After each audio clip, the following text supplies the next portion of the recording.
नमस्कार, मैं रचना शर्मा चढ़ती कला टाइम टीवी देख रहे हैं सभी दर्शकों का स्वागत करती हूं। आप देख रहे हैं हिंदी टॉप न्यूज। आज देश की पूर्व प्रधानमंत्री इंदिरा गांधी की पुण्यतिथि है। 36 साल हो गए इंदिरा गांधी नहीं रही। 31 अक्टूबर 1984 को उनके ही बॉडीगार्ड बेन सिंह और सतवंत सिंह ने गोली मारकर उनकी हत्या कर दी थी। इंदिरा गांधी की पुण्यतिथि पर प्रधानमंत्री नरेंद्र मोदी समेत कई नेताओं ने उन्हें श्रद्धांजलि अर्पित की है।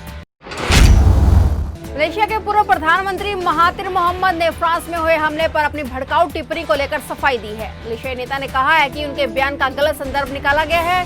दरअसल महातिर ने अपने ब्लॉग में लिखा था कि फ्रांस में अतीत में हुए नरसंहार को देखते हुए मुस्लिमों को नाराज होने और लाखों फ्रेंच को मारने का पूरा अधिकार है। ट्विटर ने महातिर की हिंसा को गौरवान्वित करने वाली टिप्पणी को हटा दिया था। फ्रांस के डिजिटल मंत्री ने इस ट्विटर पर महातिर को बैन करने की भी मांग की थी।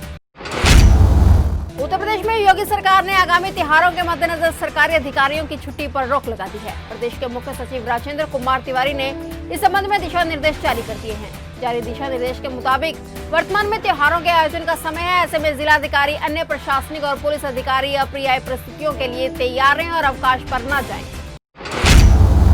मुख्यमंत्री नीतीश कुमार फिर लालू यादव और उनके परिवार पर जमकर बरसे। खगड़िया जिले के परबत्ता विधानसभा क्षेत्र में एक चुनावी सभा को संबोधित करते हुए सीएम ने कहा कि विपक्षी नेता का 10 लाख लोगों को नौकरी देने का वायदा पूरी तरह से बोगस और गुमराह करने वाला है। अनुभव नहीं होने और जानकारी के अभाव में एक नेता आजकल उल्टा पुल्टा बयान देकर लोगों को भ्रमित कर रहे हैं। एम्स ने वायरस की दूसरी लहर को लेकर एक बार फिर से लोगों को सावधान रहने की सलाह दी है। राष्ट्रीय राजधानी दिल्ली में एक बार फिर से वायरस के केस तेजी से बढ़ रहे हैं। ऐसे में महामारी की तीसरी वेव की चर्चा भी हो रही है। वहीं एम्स के निदेशक डॉक्टर रणदीप गुलेरिया का मानना है कि सोशल डिस्टेंसिंग के नियमों की अनदेखी करना और मास्क नहीं लगाने से यह स्थिति पैदा हुई है और लापरवाही से केस बढ़े हैं।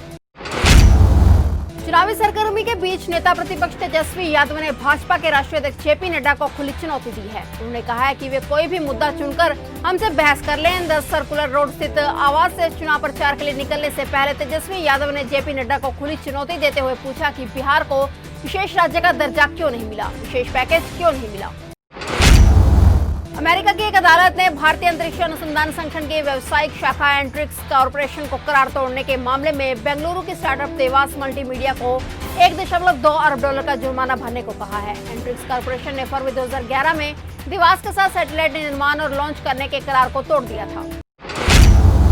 लोक जनशक्ति पार्टी के राष्ट्रीय अध्यक्ष चिराग पासवान का जन्मदिन है। इस अवसर पर उन्होंने बिहार की राजधानी पटना में स्थित प्रसिद्ध पटन देवी के दर्शन किए और विधानसभा चुनाव में पार्टी की जीत के लिए भी दुआएं मांगी। इसके बाद मीडिया से बात करते हुए उन्होंने कहा कि प्रथम चरण के मतदान के बाद यह स्पष्ट हो गया है कि प्रदेश में भाजपा और लोजपा की सरकार बनेगी। एनडीए के घटक दल भाजपा की तरफदारी और जदयू का घोर विरोध से मतदाताओं के बीच फैले भ्रम की स्थिति के संबंध में पूछे जाने पर चिराग पासवान का कहना था कि आम मतदाताओं में किसी भी प्रकार का कोई भी भ्रम नहीं है।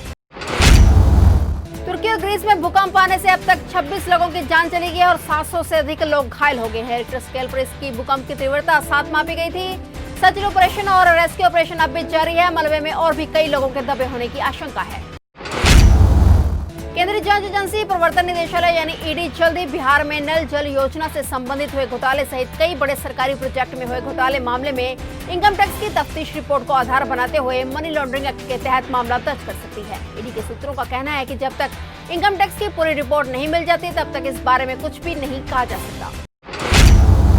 फिलहाल टॉप न्यूज में इतना ही। तब तक के लिए देखते रहिए चढ़ती कला टाइम टीवी और मुझे दीजिए इजाजत। धन्यवाद।